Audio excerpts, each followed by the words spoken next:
ఓం సాయిరామ్. ఆ సాయినాథుని ఆశీర్వాదంతో ప్రతి ఒక్కరూ కూడా ఆనందంగా, ఆరోగ్యంగా, అష్టైశ్వర్యాలతో ఉండాలని మనస్ఫూర్తిగా కోరుకుంటున్నానండి. అనంతకోటి బ్రహ్మాండ నాయక రాజాదిరాజ యోగిరాజ పరబ్రహ్మ శ్రీ సచ్చిదానంద సద్గురు సాయినాథ్ మహారాజ్కి జై. మీలో చాలామంది చాలా రకాల సమస్యలతోటి, బాధలతోటి ఎవరికి చెప్పుకుంటే మాకు పరిష్కారం దొరుకుతుంది అని చెప్పి ఆందోళనలో ఉండి ఉంటారు కదా. అటువంటి వారి కోసమే బాబాగారి ఆశీర్వాదంతో స్వయంగా బాబాగారే మనకి దారి చూపుతూ శ్రీ షిరిడి సాయిబాబా ఆశీస్సులతో జాతకం చెప్తారండి. చాలా బాగా చెప్తారు. ఫోన్ ద్వారానే మీకు పరిష్కారం అనేది దొరుకుతుంది. ఎటువంటి సమస్యకైనా పరిష్కారం ఖచ్చితంగా తెలియజేస్తారు. ఎంత కష్టపడినా కూడా డబ్బు చేతిలో నిలవట్లేదా? అయితే ఒక్కసారి గురువుగారిని సంప్రదించండి. గురువుగారి పేరు సుబ్రహ్మణ్యం రాజు గారు. ప్రేమ, పెళ్లి, భార్యాభర్తల సమస్యలు, స్త్రీ పురుష వశీకరణము, చెడు గ్రహ ప్రయోగాలకు నివారణ, దృష్టి దోషాలకి పరిష్కారము, ప్రతి ఒక్కటి కూడా గురువుగారు మీకు పరిష్కారాన్ని తెలియజేస్తారు. గురువుగారి ఫోన్ నెంబర్ 9908224144. తప్పకుండా ఒకసారి గురువుగారిని మీరు సంప్రదించి మీ సమస్యలకి పరిష్కారాన్ని తెలుసుకోండి. చాలా నమ్మకమైన వ్యక్తి అండి. చాలా నమ్మకంగా చెప్తున్నాను అంటే మీరు అర్థం చేసుకోవచ్చు. గురువుగారి దగ్గర ఈ పాటికే ఎంతోమంది వారి సమస్యలకి పరిష్కారం తెలుసుకొని ఇప్పుడు సంతోషంగా ఉంటున్నారు. ఈరోజు బాబా గారు మన కోసం అందించిన సందేశం ఏంటి అంటే, తల్లి, ఎన్నో నిద్రలేని రాత్రులు గడిపావు కదా, ఒక్కసారి ఈ సాయి మాట విను, జరిగే అద్భుతాన్ని నీ కల్లారా నువ్వే చూస్తావు అని చెప్పి బాబాగారైతే అంటున్నారండి. మరి బాబాగారు మనతో ఏం చెప్పాలి అనుకుంటున్నారో తెలుసుకోవాలి అంటే వీడియోని చివరి వరకు స్కిప్ చేయకుండా చూడండి. అలాగే ఫస్ట్ టైం మన ఛానల్ని చూసిన వారు సబ్స్క్రైబ్ చేసుకుని పక్కనున్న బెల్ ఐకాన్ని క్లిక్ చేయడం అసలు మర్చిపోవద్దండి. ఇక బాబాగారు అందించిన సందేశం గురించి చూస్తే, తల్లి, నిద్ర లేకుండా ఉన్నావు కదా, పగలంతా నీ పనులలో నీ మనసు అలా తిప్పి ఎట్లాగో సమాధానంగా సమాలించేస్తున్నావు. చేదు చేదు జ్ఞాపకాలను, నీ మనసులో ఉన్న భయాన్ని పక్కన పెట్టి అలా నీ మనసుకి నువ్వే ధైర్యం అనేది చెప్పుకుంటూ ఉన్నావు.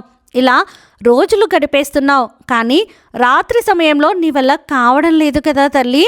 పడుకుంటే ఆలోచనలతో నీకు తెలియకుండానే కన్నీరు అనేది కారిపోతూ ఉంది. నువ్వు అన్నీ మర్చిపోదాం అని కళ్ళు మూసుకున్నా నీ యొక్క జ్ఞాపకాలు, చేదు జ్ఞాపకాలు, నువ్వు పడ్డ అవమానాలు అన్నీ నీకు గుర్తుకు వస్తున్నాయి. కళ్ళ ముందు వచ్చి కళ్ళ ముందే మెదులుతున్నాయి. నువ్వు ఏదైతే మర్చిపోవాలి అని అనుకుంటున్నావో అవే విషయాలు నీ కళ్ళ ముందు కనిపిస్తున్నాయి. ప్రశాంతత లేదు, నిద్ర లేదు, ఏం చెయ్యాలో తెలియకుండా ప్రశాంతంగా కంటి నిండా నిద్రపోయి యోగం కూడా లేదా అని ఎంతగానో బాధపడుతున్నావు. ఒక్కొక్కసారి అలా ఆలోచిస్తూనే వెలుతురు వచ్చేసి తెల్లవారిపోతుంది. ఈ కష్టమైన రాత్రులని ఎలా తట్టుకోవడం?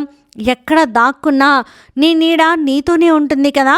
అలాగే నీ జ్ఞాపకాలు కూడా ఎక్కడికి వెళ్ళినా, అంటే సప్త సముద్రాలు దాటినా కూడా నీ ఆలోచనలు, జ్ఞాపకాలు నీతోనే ఉంటాయి కదమ్మా. నీ మనసు కట్టుబాటు చేసుకో. ఎవరైనా చెబుతారు ఇలాగే, కానీ చెప్పే వాళ్ళకి సులభమే, కానీ అది అనుభవించే వాళ్ళకే కదా తెలుస్తుంది అలా చేయడం ఎంత కష్టమో అని. కానీ ఎవరికి తెలిసినా తెలియకపోయినా నీ బాబాకి తెలుసు. ఎంతమందితో పోరాడాలనుకున్నా నీ బాధ తీర్చేవారు లేరు. నీ బాధ ఎవరూ కూడా తీర్చలేనిది. కానీ ప్రశాంతమైన మనసుతో కంటి నిండా నిద్రపోయే రోజులు నాకు దగ్గరలోనే ఉన్నాయా? అసలు లేవా? నేను అలా ప్రశాంతంగా నిద్రపోతానా? ఇలా నీ మనసులో కూడా చాలా ఆలోచనలు ఉన్నాయి. ఒకటి మనసులో పెట్టుకో తల్లి, ఆ రోజు నీకు దగ్గరలోనే ఉన్నాయి. నువ్వు ఈ సాయి భక్తునివి, ఈ బాబా బిడ్డవి. నన్నే నమ్ముకున్న నా యొక్క బిడ్డలకి తల్లి తండ్రి అయి నేనే అయ్యి కాపాడుకుంటూ ఉంటాను. ఎవరైనా నన్ను వద్దు అని వెళ్ళినా కూడా కోప్పడను. అలాగే నువ్వు కూడా ఎవరు నిన్ను వద్దు అనుకున్నా కూడా కోపడవద్దు, బాధపడవద్దు. బంధాలు తెగిపోయాయో లేదా దూరమైపోయారు అని దిగులు పడవద్దు. బంధాలు దూరం కావచ్చు, కాకపోవచ్చు, దగ్గర అవ్వచ్చు, దగ్గర కాకపోవచ్చు. అలా అని వాటికే కుంగిపోతే ఎలా? ఎలాంటి ప్రేమ బంధాలు ఇక్కడ నిరంతరం కాదమ్మా. వాళ్ళు ఎవరు నిన్ను వదిలి వెళ్ళడానికి చెప్పు? నీకంటూ ఒక జీవితం ఉంది, నీకంటూ ఒక ఆలోచనలు ఉన్నాయి. అలాంటప్పుడు ఎవరో వెళ్ళిపోయారని, ఎవరో నిన్ను తిరస్కరించారని, ఎవరో నీకు దూరం అయ్యారని నీ ఆనందాన్ని నీ చేతులారా నువ్వే దూరం చేసుకుంటావా చెప్పు? తల్లి, నీకు ఈ సాయి తండ్రి ఉన్నాడు కదా, నీ కష్టాలు బాధలు నాతో చెప్పుకుంటున్నావు కదా, ఇక దిగులెందుకు చెప్పు? నా బిడ్డ ఎవరి దగ్గర చేయి చాచడం లేదు, నాకు నచ్చదు కూడా. ఎవరు పిలిచినా పరిగెత్తుకొని వెళ్ళవద్దు, వాళ్ళకి వంగి వంగి నమస్కారాలు చేయవద్దు. నీ అవసరం కోసం, వాళ్ళ అవసరం కోసం నిన్ను పిలుస్తారు, వాళ్ళ అవసరాల కోసం నిన్ను వాడుకుంటారు. నీపై ప్రేమతో మాత్రం కాదని గుర్తించు. అలాంటి సందర్భంలో ఈ బాబాకు చాలా కష్టంగా ఉంటుంది. అందరికీ నువ్వు వంగి వంగి నమస్కారాలు చేసి నీ యొక్క విలువను నువ్వే తగ్గించుకుంటే నీ తండ్రిగా నాకు బాధగా ఉంటుంది కదా, ఖచ్చితంగా బాధగా ఉంటుంది. అలా ఎప్పుడూ చేయవద్దు. ఎవరి దగ్గర నువ్వు తక్కువ కావడం నాకు ఇష్టం లేదు. నీ ప్రేమతో మాత్రమే కాదు, నిన్ను అభిమానించే వాళ్ళు నీకు ఉన్నారు. అలాంటి వారికి నువ్వు నిజాయితీగా ఉండు చాలు. అలాంటి సందర్భంలో నీకు చాలానే వస్తూ ఉంటాయి, కానీ నువ్వు గుర్తించవు. నీపై ప్రేమతో ఎవరున్నారో నువ్వు తెలుసుకోలేవు. అలా తెలుసుకుని మసులుకుంటే నీకంటూ నమ్మకమైన మనుషులు చాలామందే ఉంటారు. ఎలాంటి సందర్భాల్లో, కొన్ని సందర్భాల్లో నీ బాబాకు కూడా నిన్ను చూస్తే కష్టం అనిపిస్తుంది. ఎన్ని కష్టాలు పడ్డావో, బాధలు దిగమింగావో అని నాకు కష్టంగా ఉంటుందమ్మా. వాటన్నిటికీ ఫలితంగా నీకు మంచి అద్భుతం జరగబోతోంది.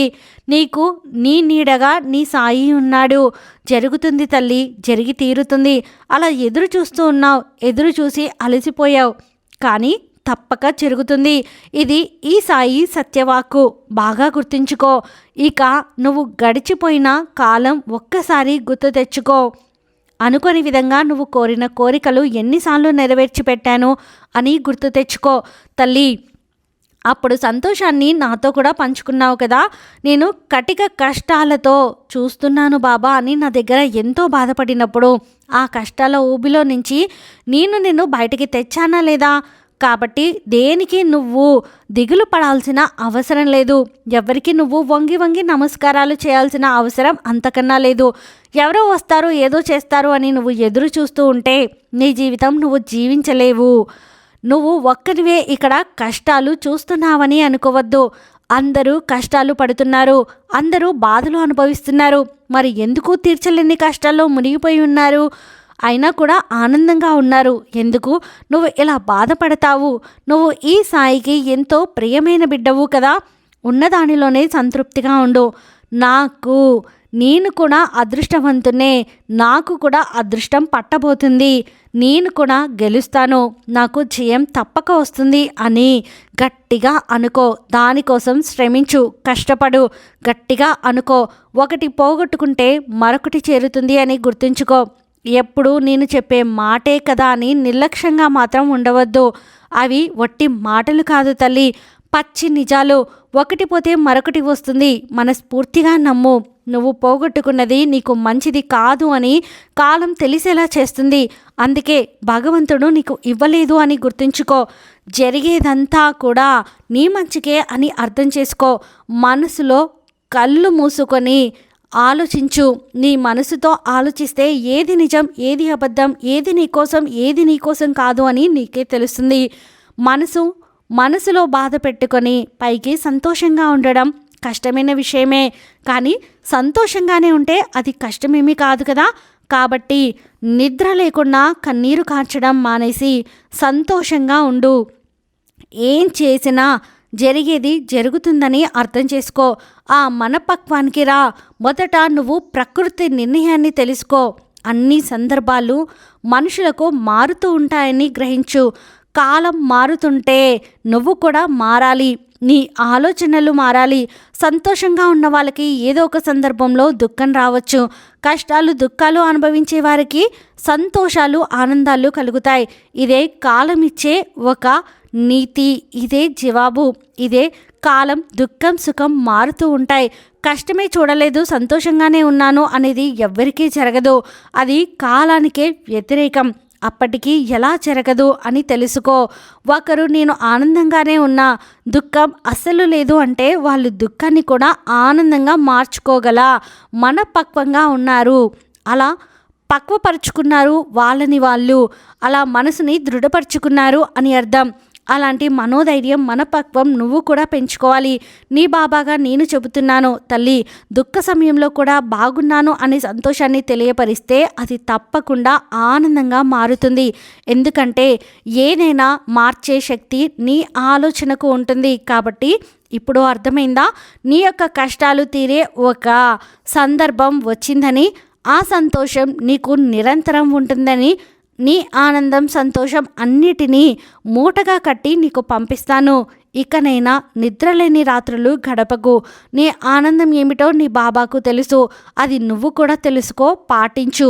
తప్పకుండా నువ్వు కోరింది నెరవేరుతుందమ్మా అని బాబాగారైతే అంటున్నారండి.